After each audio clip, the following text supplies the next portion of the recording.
Miércoles de nuestra mesa de legisladores está con nosotros Sergio Gutiérrez Luna, Enrique Vargas, Rubén Moreira y Waldo Fernández. Bienvenidos, gracias por estar acá. Buenas noches, un gusto estar aquí. Muchas gracias por la invitación. Buenas noches. A ver, hay temas importantes. El tema de la reforma electoral. Sergio, se habla que la Cámara de Diputados será Cámara de Origen y que no hay los votos, al menos hasta ahorita, para poder garantizar una mayoría calificada. ¿Qué es lo que tú estás viendo desde adentro? Desde ya hace varias semanas, diría yo meses, ha estado el tema de la reforma electoral y lo que pueda venir. La presidenta ha señalado en varias ocasiones que hay que esperar. Dijo ayer o antier que la próxima semana es la semana donde enviará la iniciativa. Bien señalabas a la Cámara de Diputados. Yo no antepondría nada. Te puedo decir con mucha claridad que el Partido Verde y el Partido del Trabajo son partidos que han sido muy solidarios con la agenda que tuvimos con el presidente López Obrador en las dos legislaturas pasadas, muy solidarios y acompañando siempre la agenda de la presidenta Claudia Sheinbaum, pero son partidos también que tienen su identidad y que con ellos tenemos que construir un consenso, un acuerdo para llevar esta iniciativa y por supuesto también dialogarlas en ese momento por venir con los partidos de la oposición, ¿no? Entonces esperemos un poco. Porque mencionabas que han acompañado históricamente al presidente López Obrador y a la presidenta Claudia Sheinbaum, pero eran iniciativas que no les quitaban espacios, que no les quitaban recursos, que no significaba, y cito como ellos mismos lo han dicho, darse un balazo en el pie. Decía hoy el senador Velasco que hay que ir paso a paso. Yo creo que parte de lo que nosotros tenemos que hacer desde Morena es justamente respetar esas decisiones y no meter más elementos que puedan generar discordia u opiniones que vayan a abonar en posibles malas interpretaciones. Yo te diría, vamos a esperar y la próxima semana, si ya está la iniciativa, pues aquí la vamos a estar discutiendo. Enrique, ¿cuál es la postura del PAN? Porque durante todas estas semanas los hemos escuchado decir no a la reforma electoral, incluso algunos compañeros dijeron que era la ley Maduro, etcétera. Pero ayer tu bancada presentó una iniciativa, fue Marco Cortés, ¿no? Sí, fue Marco Cortés. Como senador no fue la bancada. No fue nombre de la bancada. No fue nombre de la bancada y la posición de Acción Nacional es muy clara. Defender la democracia de México, defender las minorías que ellos antes lo hacían. Y yo sí esperaría cómo va a ir transitando. Yo tengo claro que el Verde no va a ir, el PT no va a ir con algunas partes de esta reforma. ¿Por qué? Porque simplemente van a desaparecer. Van a desaparecer las minorías y yo estoy claro que no van a ir. Por eso la próxima semana, ya que la manden, ver cómo la va a mandar la presidenta, porque ahorita nada más son puras filtraciones, información que no tenemos clara, y ver cómo la va a mandar la presidenta. Digamos, el PAN tiene una cantidad de votos similar a la que necesitaría en caso de que el Verde o el PT decidieran no acompañar. Lo quiero dejar muy en claro, no vamos a ir y no vamos a afectar la democracia en México. ¿Ni en diputados? Ni en diputados tampoco. Queda entonces aquí el registro. Queda muy claro, como vicecoordinador del Grupo Parlamentario de Acción Nacional, lo quiero dejar muy claro en la postura, no vamos a ir. Waldo. Oye, pero ya anunció un rompimiento, ya rompieron con Marco Cortés. No, sí, ya empezó, ya lo ya vi. se deslindó. El primer rompimiento. Sí. Bueno. Después saliendo, anda diciendo que por qué le fue. Waldo, con mi querido Sergio le tengo un gran respeto, pero a ver, caballeros. compañero, agárrate. Caballeros, el Yo tema fui muy serio del Partido Verde es fundamental. Tú eres senador por el Partido Verde, pero también eres militante de Morena. Sí. Entonces, ¿cómo? estás entre el espalda y la ¿Cómo? pared. ¿Qué es eso? A ver, ¿cuál es esa dualidad? Así de popular soy. Dos hechos reales que hay que tomar. Primero, no hay una iniciativa. Mientras no haya una iniciativa, los legisladores no pueden trabajar sobre ningún documento. Entonces hay que tener paciencia. Lo que dice Sergio es correcto. Esperemos a que haya una iniciativa. Evidentemente, el Partido Verde y el Partido del Trabajo han acompañado a Morena en votaciones trascendentales e importantes para el país. Hay un proceso de negociación. Claro que se tiene que hacer un proceso de negociación. Son partidos que tienen su propia identidad y tienen que llegar a estos consensos. Entonces hay que tener paciencia para eso. No nos deslindamos de ningún legislador como otras personas que lo hacen, ¿no? Pero entonces esperar. Pero yo sí quiero señalar dos puntos que no se han puesto sobre la mesa porque no hay un documento aún, pero que es importante, me parece, tocar. Uno tiene que ver con las guerras sucias en las campañas y el tema de la inteligencia artificial. Hoy tenemos ya en videos que cuando tú ves un video, parece un video real.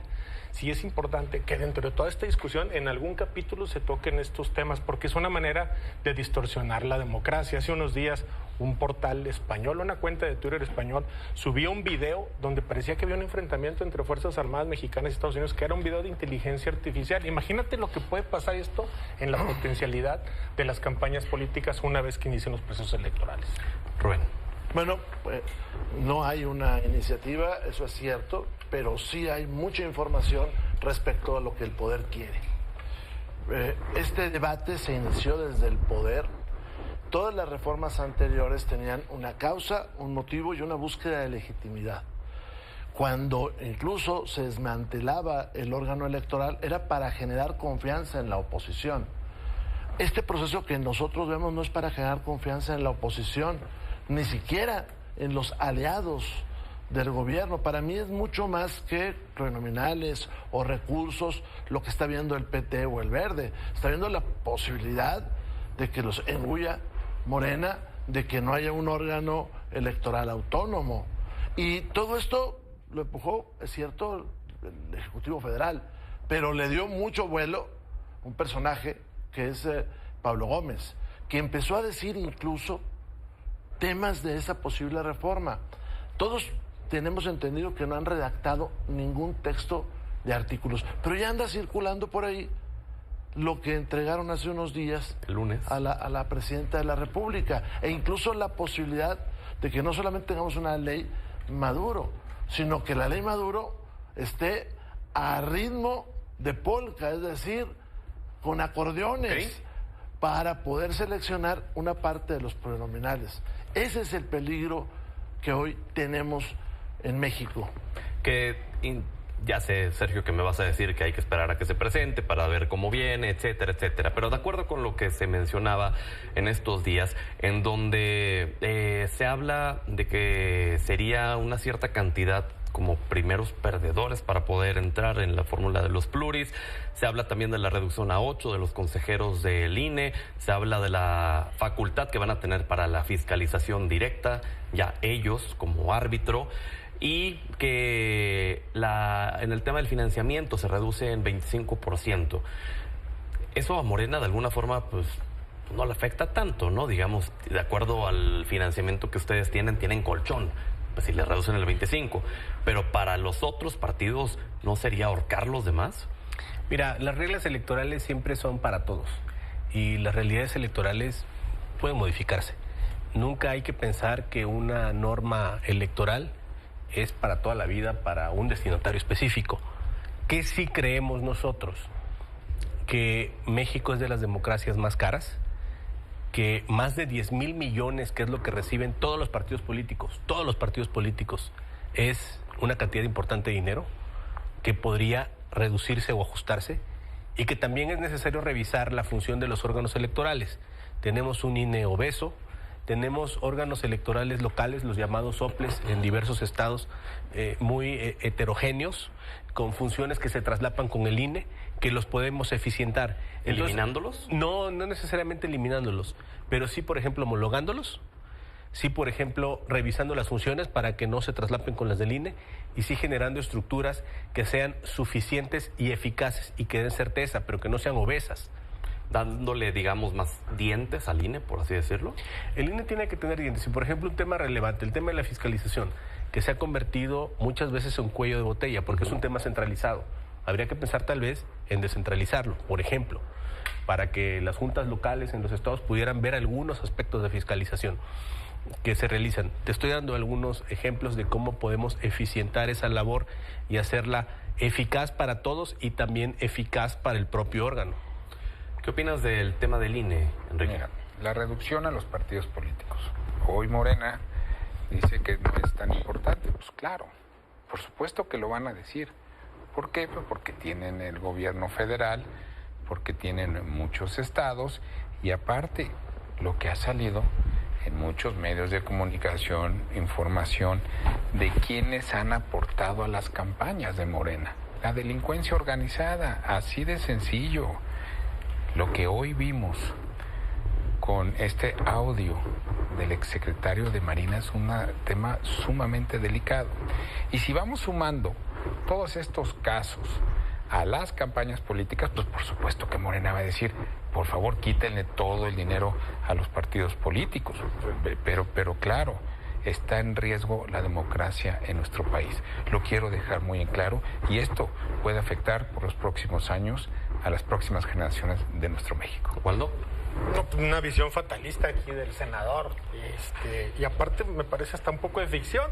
Ahora resulta que porque eres gobierno, ¿qué significa que seas gobierno contra las prerrogativas a los partidos políticos? No, si cuando para ustedes eran gobierno hacían no, actos de bueno, corrupción, pues es otra etapa diferente en el país. Ajá. Lo que yo sí quiero señalar es, el órgano electoral se tiene que estar actualizando conforme a las realidades que va viviendo el país. Y no necesariamente una reforma electoral significa lo que están viendo ellos, un problema con la democracia. Simplemente tenemos ciudadanas y ciudadanos, tenemos una de las democracias más caras del mundo, pero aparte también tenemos que hablar de eficientizar. Y otro tema que no se toca es, hay que regular el marco de actuación del INE, porque de repente ellos se ponen a legislar una función que nos corresponde a nosotros como legisladores. Ellos terminan legislando criterios a mitad de procesos electorales.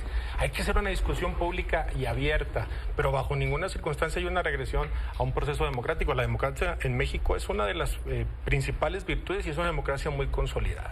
¿Podrías decir que el INE ha afectado o favorecido a algún partido político? No puedo entrar en... Lorenzo sí lo hacía, ¿eh? Lorenzo lo hacía. Lorenzo era un actor político que siempre estaba en contra de Morena, que trae ahora este discurso sobre el tema de la sobrerepresentación, que no tiene el valor de reconocer que cuando fue presidente él votó de otra forma como él argumenta. Entonces sí hemos tenido esos episodios. Rubén. A ver, yo creo que son varias cosas. El costo de la democracia mexicana es muy relativo, si es alto o bajo. Te puedo decir que el Tren Maya fue calculado en 150,000 millones de pesos y va en 570,000 millones de pesos, que solamente lo que le van a meter este año es mucho más que el costo del INE y de los soples juntas, ¿no? Entonces, es muy relativo. Segundo, también es cierto que la ley electoral y las soples y el INE se construyeron a partir de las necesidades de nuestra democracia, la desconfianza a la autoridad, la que fuera, y la respuesta de la autoridad a los partidos de cuáles son los candados que tú quieres para que haya certeza. Una credencial como la que tenemos con una alta sofisticación, pues cuesta, ¿no? Es decir, vale eso. Pero esa fue la petición de los partidos, unos de ellos están ahora en el poder, para que esto fuera, pues, de certeza, si fuera democrático. Por otro lado, hay problemas que vive México, pero que vive la democracia mexicana, pero que están ligados con otros defectos. Es decir, la intromisión del crimen organizado es porque tenemos un Estado que no ha logrado contener eso, por la razón que haya sido. Yo creo que en este momento porque muchos gobernadores no se aplican. Un Estado con problemas como el de este bestseller, ¿no? Que hoy todos leemos y que sus primeros 10,000 ejemplares volaron de los estantes, donde dice que se destinaron 27,000 millones de pesos para generar medios alternos y participar en las elecciones. Pero entonces los estados no se aplican independientemente del partido que sean, ¿no? Porque pues sí, el crimen organizado está en todo el país. A ver, yo te puedo decir que cuando los gobernadores se aplican, se puede lograr. Y te puedo poner un ejemplo, que ahí está Coahuila. O sea, cuando te ¿Coahuila aplicas... está libre de crimen organizado hoy en día? ¿Pesos estándares? No hay crimen organizado en Coahuila hoy. Seguramente habrá algún tipo de delincuencia, pero no la que vivimos en los tiempos aquellos del 2011, de 2012. Eso es, tú puedes circular a cualquier hora por una carretera de Coahuila. Y si hay defectos hay que corregirlos. Pero yo te puedo decir que en Michoacán no puedes circular a ninguna hora, ¿eh? O que la carretera México-Puebla tampoco, ¿eh? ¿Y en Durango? O que la ven sus estándares de homicidios. Pero esos son problemas del país. Pero entonces ahí ya es porque se aplicaron o porque no se aplicaron. Es un problema es un problema del país que tiene que atenderse. La carretera 57 es muy insegura y tenemos una Guardia Nacional. Bueno, esos problemas del país afectan a la democracia. Pero en este momento, que desde el poder salga una iniciativa que no se consensa, porque la primera pregunta que le hizo la presidenta a Pablo Gómez, eso ya trascendió, es, oye, ¿y con nuestros aliados lo viste? Pues no los había visto.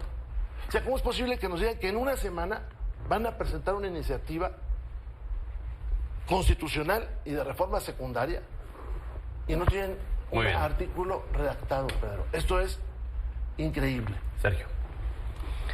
Mira, yo creo que hay varios temas y varios aspectos que hay que considerar en esta reforma que pueda venir.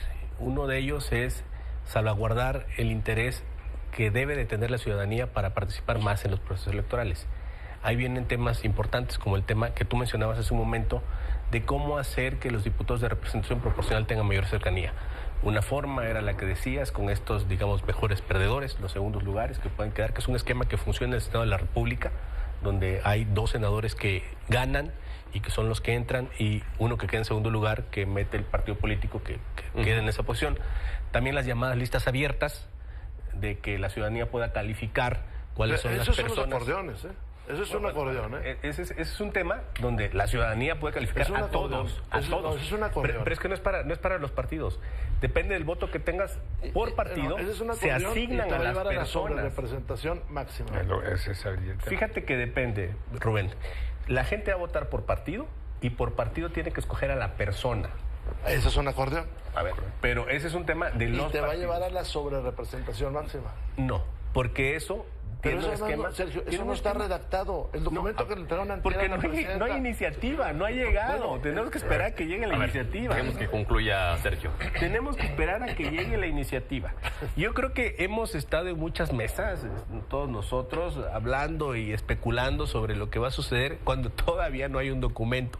Y estamos aquí dándole vueltas a varios temas. Finalmente el documento va a llegar y lo vamos a decidir en las cámaras. Ahí se va a discutir. Entonces, tengamos un poco de paciencia con ese tema. Querías hablar sobre el tema que mencionaba Rubén también. Es muy Enrique. importante decirle a todo el auditorio qué es la sobrerepresentación, porque a veces no nos explicamos. Morena y sus aliados, en la elección pasada, sacaron el 53%, por supuesto que sacaron eso. Pero en las cámaras tienen el 75%. Por eso han pasado todas estas reformas en contra de México. Que mismas reformas que senadores de Morena ya están diciendo, no sirve la reforma judicial, la tenemos que cambiar. Javier Entonces, Corrales, para todo el auditorio, Morena y sus aliados sacaron el 54% de la votación, pero en las cámaras tienen el 75%. Tenemos que eliminar la sobrerepresentación. ¿Y por qué no Ese es un cambiaron discurso esa- falso. Es un discurso falso ese. ¿Por qué no cambiaron esa fórmula cuando tenían la posibilidad de hacerlo? No, a ver, estamos hablando de 24 además y así para no adelante. funciona el sistema. No, sí, El claro. sistema no funciona así. No, por supuesto. Eso es mentira. Ahí están Es los mentira, porcentajes. sí. Ahí están los porcentajes muy También claros. hay otro dato. Muy claro. Morena y aliados ganamos Muy bien. 256 distritos de 300. Ok. La oposición ganó menos de 50. Está bien. Ese es un dato. Y en el Senado de la Vamos a República, que lo termino- y en el vamos Senado de la contigo. República solamente 2 estados se perdió la primera Está bien. fórmula. Se ganaron. Ahí está el 30 porcentaje de estados votos. del No país. sacaron el 54. Pero el tema es No, que solo también para saber. Pero así no entramos en- funciona. entramos Por en- eso a ver, sacaron el pero 54. es un no falso para saber. debate. Por eso, ¿sacaron o no? Las reglas con Sacaron el las que 54 se no. asignaron las diputaciones plurinominales son las reglas con las que No, ustedes por eso, trabajaron por- y que ustedes se vamos a negaron entrar, la vamos a entrar legislatura al pasada debate. a cambiar Nada, no se entiende nada. Nada más quiero una respuesta. ¿Sacaron el 54% o no? Ganamos 30 estados de la República, ¿sí o no? Muy bien. Rubén. A ver, Rubén. es que este es un falso debate, ¿no? Es decir, cuando tú planteas los triunfos de mayoría y por otro lado presentas la representación proporcional, son dos cosas distintas. Es decir, ¿qué quiere este régimen? Que tengamos un sistema electoral preponderantemente de mayorías. Bueno, pues que se diga, porque la representación proporcional está en las cámaras para evitar que el debate político se dé en una manera que no sea institucional. Esto es la realidad. Los argumentos, pues los puedes utilizar con la retórica, pero este es el fondo de esto. ¿Por qué tenemos esta sobrerepresentación? Y lo voy a decir de buena fe. Porque la ley no planteaba la posibilidad de que esta se diera a través de las alianzas. Una ley que tardó meses en redactarse, los que la redactaron tuvieron ese defecto.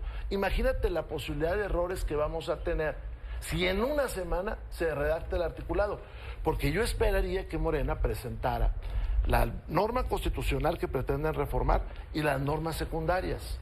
Fíjate, hace rato escuchamos aquí de que no dejáramos que interpretara el INE.